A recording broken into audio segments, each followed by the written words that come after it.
유대 땅의 극심한 기근으로 엘리멜렉의 집안은 유대 땅을 떠나서 이방의 모압 지방으로 갔습니다. 그곳에서 엘리멜렉이 죽고 또 그 두 아들이 죽고 오로지 나오미와 며느리 룻만이 다시 고향 땅 유대 베들레헴으로 돌아왔습니다. 나오미의 집안은 기근 중 자신의 것을 지키고자 이방 땅으로 갔지만 빈털터리가 되어 돌아왔습니다. 그런데 고향으로 돌아온 것이 문제가 아니었습니다. 정말 중요한 문제가 또 남아 있었죠. 이제 무엇으로 먹고 사느냐, 이 문제가 그들에게 있었던 것입니다. 그래서 룻이 어떻게 합니까? 시어머니 나오미에게 지금 보리를 거두기 시작할 무렵이니 곡식을 거두는 곳에 가서 땅에 떨어진 이삭이라도 주워오겠습니다. 이렇게 말을 하고 추수하는 밭으로 나갔습니다. 그런데 이방 여인이었던 룻이 추수하는 밭에 들어가서 이삭을 줍는 것도 쉬운 일은 아니었습니다. 2장 2절의 말씀에 보면 내가 누구에게 은혜를 입으면 그를 따라서 이삭을 주겠나이다. 이렇게 말을 하고 있어요. 이처럼 누군가에게 허락이 필요했던 것입니다. 보아스의 밭에서 이삭을 주울 때도 마찬가지였어요. 2장 7절에 보면 곡식단 사이에서 떨어진 이삭을 줍도록 허락해 달라고 하더니 이렇게 말씀이 기록되어 있습니다. 이처럼 허락을 또 받아야 하는 그러한 일이었습니다. 이방 여인 입장에서는 되게 어렵고 부담스러운 일이었던 것이죠. 그런데 룻이 이렇게 어려운 일을 허락받고 지금 누구의 밭에서 이삭을 줍고 있습니까? 바로 보아스의 밭에서 이삭을 줍고 있는 것입니다. 보아스는 룻을 잘 대해 주었습니다. 물도 편하게 먹을 수 있도록 해줬고 식사도 함께 하면서 배불리 밥을 먹을 수 있도록 했습니다. 그리고 좋은 자리에서 이삭을 주울 수 있도록 배려해 주었습니다. 처음 만나는 밭 주인에게 이러한 대접을 받았을 때 여러분 룻의 마음은 어땠을까요? 조금 놀랍고 또 당황스럽기까지도 하지 않았겠습니까?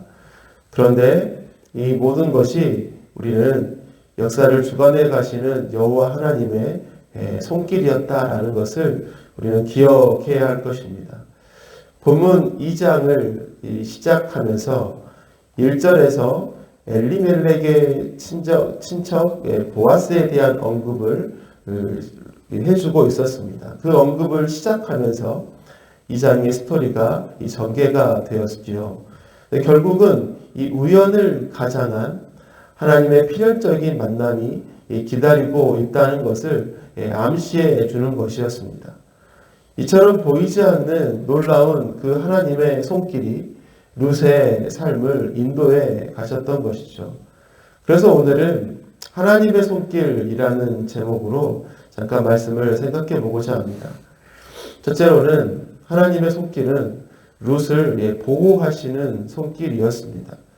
오늘 12절 말씀에 보니까 대기한 일은 주님께서 갚아주실 것이요 이제 대기 주 이스라엘의 하나님의 날개 밑으로 보호를 받으러 왔으니 그분께서 대개에게 넉넉히 갚아주실 것이요. 보아스는 나오미와 룻의 이야기를 모두 알고 있었습니다. 그리고 룻이 한 행동을 높이 사면서 그 일이 주님께서 기뻐하시는 일이었음을 이야기하고 있어요. 그리고 룻이 어머니와 함께 동행하여서 유대 땅으로 돌아온 것에 대해서도 특별한 해석을 하고 있습니다. 바로 이제 대기 주 이스라엘의 하나님의 날개 밑으로 보호를 받으러 왔으니 무슨 말입니까? 룻이 하나님의 백성이 되었다는 말씀 아닌가요? 그리고 그러한 백성을 하나님은 보호하시는 분이심을 이야기하고 있는 것이죠. 실제로 보아스는 마치 여호와 하나님께서 룻을 보호하시듯이 룻을 보호하고 있습니다. 룻에게 든든한 울타리가 되어줬어요. 이삭을 주우러 다른 밭으로 가지 마시오. 여기를 떠나지 마시오. 이렇게 말했어요. 뿐만 아니라 젊은 일꾼들에게 룻을 건들지 말라고 단단히 경고를 해 두었습니다. 이처럼 보아스는 이방 여인 룻을 보호해주고 있었습니다. 결국 룻은 보아스를 통해서 자신을 보호하시는 하나님의 보이지 않는 손길을 누리고 있었던 것입니다. 이처럼 하나님은 자신의 백성을 보호하시는 분이십니다. 이스라엘의 백성을 낮에는 구름 기둥과 또 밤에는 불 기둥으로 그들과 함께 하시면서 그들을 지키셨던 것처럼 하나님은 지금도 하나님의 백성들을 보이지 않는 손길로 하나님만의 방법으로 그 백성들을 보호하고 계심을 우리는 기억해야 할 것입니다. 그 하나님의 손길이 지금도 저와 여러분들을 보호하고 계십니다. 주의 날개로 우리를 덮고 계시죠. 이처럼 우리를 보호하시는 주님을 신뢰하며 살아가는 우리들의 매일의 삶이 되시기를 바라겠습니다. 둘째로 하나님의 손길은 룻을 위로하시는 손길이었습니다. 13절의 말씀에 룻이 대답하였다. 어른께서 이토록 잘 보살펴 주시니 몸둘 바를 모르겠습니다. 어른께서 거느리고 계신 여종들 축에도 끼지 못할 이 종을 이처럼 위로하여 주시니 보잘것없는 이 몸이 큰 용기를 얻습니다. 룻이 믿음으로 나오미를 따라서 유대 베들레헴으로 들어왔지만 여전히 그 안에 좁혀지지 않는 벽이 있었습니다. 그것은 이방인이라는 자신의 신분이었죠. 그 신분 때문에 룻은 자신을 어떻게 인식하고 있습니까? 여종들 축에도 끼지 못하는 존재라고 이렇게 생각하고 있었죠. 그런데 이처럼 말도 안 되는 보아스의 돌봄과 섬김을 받은 룻은 보아스를 통해서 이루 말할 수 없는 큰 위로와 용기를 얻게 되었습니다. 뿐만 아니라 주님께서 너에게 넉넉히 갚아주실 것이다. 이런 말은 바로 자신의 가족과 신들을 모두 버린, 그런 과거를 모두 버린 룻에게는 큰 위로와 용기의 말이 되었을 것이죠. 이처럼 하나님은 보아스를 통해서 그 룻의 마음을 위로하였습니다. 뿐만 아니라 큰 용기를 얻게 해 주었던 것이죠. 여러분, 이것이 바로 룻을 위로하시는 하나님의 손길이었습니다. 이와 같이 하나님은 사람의 육신뿐만 아니라 내면까지도 살피시사 위로하시는 하나님이십니다. 사랑하는 성도 여러분, 이러한 하나님의 위로의 손길을 경험해 보시지 않았습니까? 때론 친구들을 통해서 또 믿음의 동역자들을 통해서 그리고 때론 예배를 드리는 중에도 기도하는 시간에 우리의 마음을 위로하시고 또 용기를 주셨던 그 하나님의 손길을 다 기억할 것입니다. 이처럼 우리를 위로하시고 용기를 주시는 여호와 하나님의 그 놀라운 손길을 늘 기억하고 또 믿음으로 힘있게 살아가시는 우리 모두가 되시기를 바라겠습니다. 마지막으로 하나님의 손길은 룻에게 상상할 수 없는 은혜를 부어주시는 손길이었습니다. 16절 말씀에 그를 나무라지 말고 오히려 단에서 조금씩 이삭을 뽑아 흘려서 그 여인이 죽도록 해주게. 여러분, 룻은 이미 상상할 수 없는 은혜를 보아스에게 받았습니다. 이제는 다른 밭으로 가서 어렵게 이삭을 줍는 일을 허락받을 필요가 없습니다. 이제는 마실 물을 걱정할 필요가 없습니다. 남자 일꾼들이 길어다 둔 물을 그냥 마시면 되는 것이죠.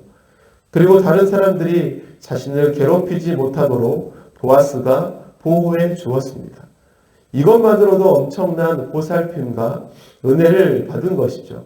그런데 16절의 말씀을 보십시오. 보아스가 하인들에게 무엇을 지시하였습니까? 추수하다가 어쩔 수 없는 떨어진 그런 이삭이 아니라 단에서 조금씩 이삭을 뽑아서 흘리고 그 여인에게 죽도록 하여라. 이런 지시를 한 것입니다. 억지로 이삭을 흘리고 그 여인 앞에 뿌리라는 것이죠. 말도 안 되는 보살핌을 룻이 받고 있는 것입니다. 여러분, 이처럼 룻은 말도 안 되는 상상할 수 없는 은혜를 또 보아스에게 받고 있는 것이죠. 이것이 바로 보아스를 통해서 룻에게 은혜를 부어주시는 하나님의 손길이지 않겠습니까?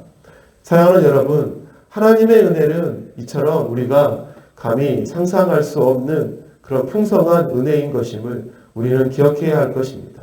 아무런 자격이 없는 저희들에게 먼저 찾아와 주셔서 하나님의 자녀로 삼으시고 하나님의 백성으로 삼으신 하나님의 손길. 여러분, 이 은혜를 우리가 감히 상상이나 했던 은혜이겠습니까? 바로 이것이야말로 상상할 수 없는 하나님의 은혜의 손길인 것이죠. 이러한 하나님의 보이지 않는 손길이 저와 여러분의 삶을 다스리고 있음을 여러분 기억하시고 오늘도 감사하며 살아가시는 오늘 하루의 삶이 되시기를 바라겠습니다. 말씀을 맺겠습니다. 오늘은 하나님의 손길이라는 제목으로 말씀을 생각했습니다. 하나님의 손길은 우리를 보호하시는 손길이요, 우리를 위하시는 손길, 위로하시는 손길이고 또 우리에게 상상할 수 없는 은혜를 주시는 손길이라고 했습니다. 이처럼 우리의 삶을 붙들어 인도하시는 그 여호와의 손길을 늘 의지하고 오늘도 주님의 백성답게 믿음으로 당당하게 살아가시는 우리 모두가 되시기를 간절히 소망합니다.